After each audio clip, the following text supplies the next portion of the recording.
Hey guys, welcome back to the सफलता की कुंजी। तो चलिए स्टार्ट करते हैं आज का अपना इम्पोर्टेंट आर्टिकल शुरू करने से पहले अगर आपको आर्टिकल में से कुछ भी समझ आता हो तो प्लीज़ वीडियो को ज़्यादा से ज़्यादा शेयर करें और चैनल को सब्सक्राइब करें। तो चलिए स्टार्ट करते हैं।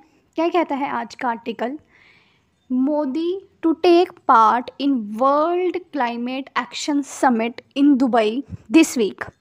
कि जो हमारे प्रधानमंत्री हैं मिस्टर नरेंद्र मोदी जी, वो जो है इस हफ्ते दुबई के अंदर एक वर्ल्ड क्लाइमेट एक्शन समिट के अंदर जो है वो हिस्सा लेने जा रहे हैं। ठीक है, तो देखते हैं इसके एक्सप्लेनेशन सेक्शन में कि जो ये वर्ल्ड क्लाइमेट एक्शन समिट है ये क्या रहेगी, इसके अंदर क्या जो फैसले हैं वो क्या लिए जाएंगे। तो चलिए देखते हैं क्या कहता है। प्राइम मिनिस्टर नरेंद्र मोदी, जो पीएम नरेंद्र मोदी हैं, will attend the world climate action summit, जिसको शॉर्ट फॉर्म में कहा गया है WCAS। देखो यहाँ पे इन्होंने विल का यूज़ किया है। विल का यूज़ हम वहाँ पे करते हैं जहाँ पे फ्यूचर इंडेफिनेट टेंस होता है। तो जो नरेंद्र मोदी जी हैं वो इसमें हिस्सा लेंगे। अभी जो ये मीटिंग है वो हुई नहीं है, सिर्फ उन्होंने ये कंफर्म किया है कि वो जा रहे हैं। तो जो ये मीटिंग है अभी होगी, तो वहाँ पे जो है ये इसको अटेंड करेंगे, वर्ल्ड क्लाइमेट एक्शन समिट को, जिसको शॉर्ट फॉर्म में कहा गया है WCAS। और ये कहाँ पे होगी? इन दुबई के अंदर जो है ये होगी during the 28th conference of parties. जो है कॉन्फ्रेंस ऑफ पार्टीज़ का जो है ये 28th एडिशन है, ये पहले भी हो चुकी हैं। तो उसके दौरान जो है क्लाइमेट के ऊपर जो कुछ फैसले हैं वो लिए जाएंगे, पहले भी होते आए हैं ये, जिसके अंदर जो बड़ी बड़ी कंट्रीज़ हैं वो वहाँ पे आके जो जलवायु है उसको लेकर जो है वो बड़े बड़े फैसले लेते हैं। और फिर जैसे ही वो अपने कंट्रीज़ में आ जाते हैं, कुछ दिन बीत जाते हैं तो वो इन फैसलों को भूल भी जाते हैं। ठीक है, तो अब की बार भी जो है वो ऐसा ही होगा। वहाँ पे बहुत सारी जो कंट्रीज़ हैं वो आएंगी और उनके द्वारा जो है वो बड़े बड़े फ़ैसले लिए जाएंगे। जो कुछ होगा वो आगे देखेंगे, लेकिन अभी फ़िलहाल इसमें यही कहा है कि इस हफ्ते जो है वो ये मीटिंग जो है वो चलेगी।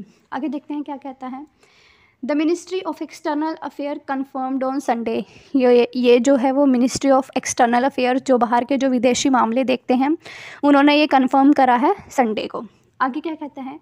Mister Modi will be present on November 30 and Mr. Modi will be present on November 30 and December 1 as part of the WCAS proceedings।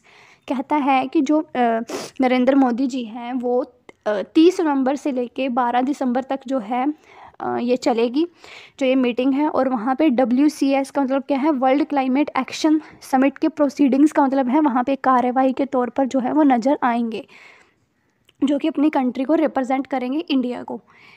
COP28 is being held from November 28 to December 12।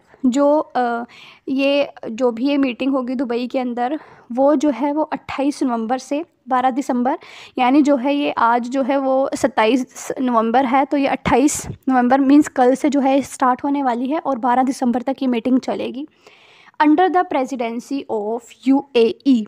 जो UAE है अब की बार जो ये country है, ये जो है इसकी प्रेसिडेंसी कर रहा है। तो UAE के अंदर ही जो है वो दुबई आता है, दुबई के अंदर ये मीटिंग होगी। आगे कहता है एट दिस इवेंट, इस इवेंट पे also called the high level segment, जो ये इवेंट है इसको हाई लेवल सेगमेंट जो है वो भी कहा जा रहा है। वर्ल्ड लीडर और देयर रिप्रेजेंटेटिव, जो वर्ल्ड बड़े बड़े जो वर्ल्ड लीडर हैं और या फिर उन कंट्री में से जो भी रिप्रेजेंटेटिव आएंगे are expected to make statement on behalf of their countries. उनसे जो है वो ऐसी उम्मीद करी जा रही है कि वो अपनी कंट्री को लेकर जो है उसके ऊपर कुछ स्टेटमेंट देंगे। स्टेटमेंट का मतलब है कि कुछ कहेंगे वहाँ पे, outlining their intent and contribution to stemming greenhouse gas emission। और वो वहाँ पे क्या कहेंगे, जो उनकी कंट्रीज़ की जो भी आउटलाइनिंग देयर इंटेंट, उन्होंने जो भी उनकी इच्छा है उसको वहाँ पे बताएंगे। एंड कंट्रीब्यूशन टू स्टेमिंग का मतलब होता है किसी चीज़ को रोकना, ग्रीन हाउस गैस एमिशन। और ये भी बताएंगे कि उन्होंने अपने देश के स्तर पर जो ग्रीन हाउस गैस का जो एमिशन है, एमिशन का मतलब है ग्रीन हाउस गैसेस जो हैं वो जितनी निकली हैं उनको उन्होंने कैसे कंट्रोल किया है अपनी कंट्रीज़ के अंदर, ये सभी जो है इस मीटिंग के अंदर जो है वो कंट्रीज़ जो हैं वो बताएंगी।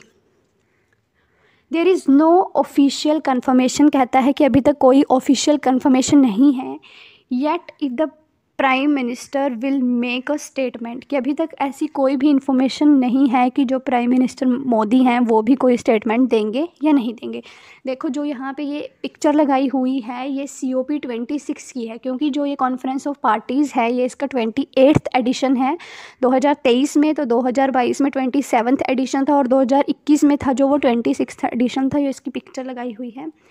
Eight the 26th edition of COP, जो 26th जो एडिशन था वो कहाँ पे हुआ था, इन ग्लासगो स्कॉटलैंड इन 2021 में ग्लासगो स्कॉटलैंड में जो है वो 26th एडिशन जो है वो हुआ था। Prime minister Narendra Modi announced 5 specific targets. जो 2021 में जो ये COP हुआ था वहाँ पे जो हमारे प्राइम मिनिस्टर नरेंद्र मोदी हैं वहाँ पे इन्होंने अनाउंस करे थे 5 स्पेसिफिक टारगेट्स। वहाँ पे इन्होंने जो है वो, जैसे कि मैंने बताया था कि हर कंट्री जो है वो वहाँ पे आती है और वहाँ पे जो है वो अपनी स्टेटमेंट्स को जारी करती है कि हम ये कर लेंगे ये कर लेंगे। तो ऐसे ही जो प्राइम मिनिस्टर नरेंद्र मोदी हैं उन्होंने 2021 के में जो है वो 5 टारगेट सेट करे थे। इस आर्टिकल के अंदर बताया गया है कि जो वो 5 टारगेट्स थे वो कौन कौन से थे। तो चलिए देखते हैं। The Hindu reported on November 10 about mister Modi's likely presence for the global event. इसमें यही दिया गया है कि जो द हिंदू हैं उन्होंने ये सब जो रिपोर्ट है कि जो नरेंद्र मोदी हैं वहाँ पे आएंगे, ये सब पहले ही बता दिया था 10 नवंबर को। उसके बाद क्या कहता है, द एनुअल क्लाइमेट कॉन्फ्रेंस, जो ये एनुअल मीन्स जो साल में जो ये जलवायु के ऊपर जो ये कॉन्फ्रेंस होती है, is the most high profile summit. ये जो है वो सब बहुत ज़्यादा जो हाई प्रोफाइल जो है समिट होती है।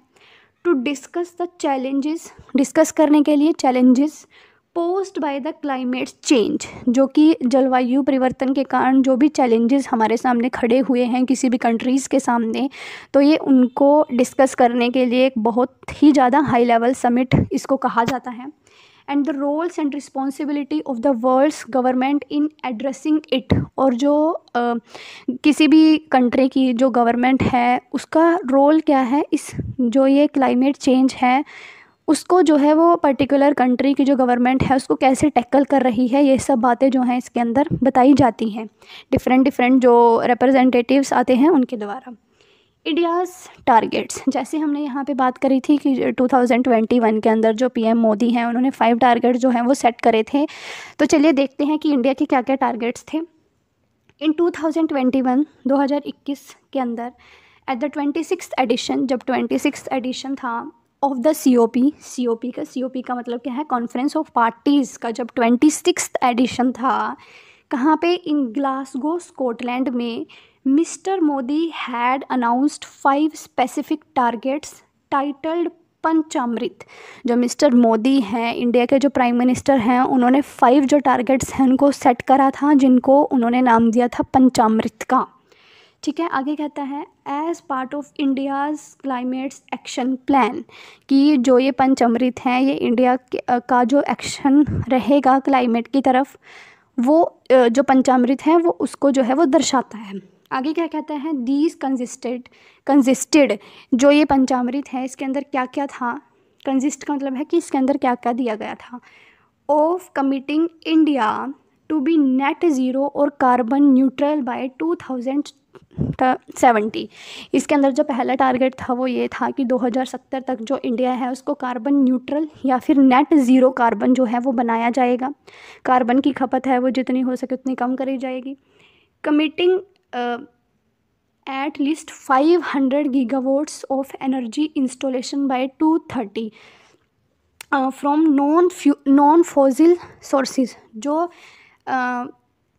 नॉन फॉसिल जो सोर्सेज हैं उनके माध्यम से जो है वो 2030 तक 500 गीगावाट्स जो एनर्जी है उनका इंस्टॉलेशन करा जाएगा। Cutting carbon emission by 1 billion turns, और जो कार्बन का एमिशन है उसको बिलियन टन्स में कम किया जाएगा। Reducing the carbon intensity of economy by 45%, जो कार्बन इंटेंसिटी है इकॉनमी के अंदर हमारे इंडिया के अंदर 45% उसमें कमी करी जाएगी। And meeting half of its energy requirements from renewable energy by 2030, और 2030 तक जो है वो कार्बन को जो है वो रीन्यूएबल जो सोर्सेज हैं वहाँ से इसको जनरेट करने किया जाएगा 2030 तक। ये जो 5 टारगेट्स हैं वो 2021 के अंदर जो है वो सेट करे गए थे। तो देखते हैं कि 2030 तक जो गवर्नमेंट है वो इसको कहाँ तक लेकर जाती है। Many of these goals are interrelated, कहता है कि बहुत से गोल्स जो हैं वो आपस में इंटररिलेटेड हैं। अ की feature of the fourth coming COP, कहता है फोर्थ कमिंग का मतलब है कि जो ये आने वाली जो COP 28 है जो कि अभी कल से शुरू होगी, उसका जो की फीचर है वो ये है समिट जो कि दुबई में होगी, will be the conclusion of the global stock take, कि जो ग्लोबल स्टॉक टेक है उसका कंक्लूजन, उसे ख़त्म, उसका जो है वो कंक्लूजन निकाला जाएगा। First ever recording of the action, first ever जो है वो जो भी एक्शन लिए हैं डिफरेंट कंट्रीज़ ने उसकी रिकॉर्डिंग करेगी, taken by each country toward achieving target set at the COP in Paris in 2015, की जो COP जो हुआ था 2015 में पेरिस में, उसके अंदर जो टारगेट सेट करे गए थे वो टारगेट्स जो है वो कितने पूरे हुए हैं इसको भी देखा जाएगा। ये इसका मेन की फीचर रहेगा 2023 में अभी कल से स्टार्ट होगी। आगे क्या कहता है, this was to take steps to keep the globe's average temperature, this was to take steps to keep the global's average temperature from rising above 2 degree Celsius. कहता है कि जो हमारी पृथ्वी का जो टेम्परेचर है जो कि 2 डिग्री सेल्सियस जो एवरेज टेम्परेचर है जो कि 2 डिग्री सेल्सियस जो है वो बढ़ा है, and as far as possible 1.5 degree Celsius by the end of the century. ये है जो वो कोशिश करी जाएगी कि 1.5 जो है वो उसको लेकर आ जाए 1.5 डिग्री सेल्सियस इस सेंचुरी के एंड तक, ऐसा जो है इसमें कहा गया है। तो ये जो हमारी वीडियो है दोस्तों ये बहुत लंबी जाएगी, इसलिए हम इस वीडियो को यहीं तक रखते हैं। अगर आपको ये आर्टिकल समझ आया तो प्लीज़ वीडियो को ज़्यादा से ज़्यादा शेयर करें, चैनल को सब्सक्राइब करें। मिलते हैं आपको नेक्स्ट वीडियो में, तब तक के लिए शुक्रिया।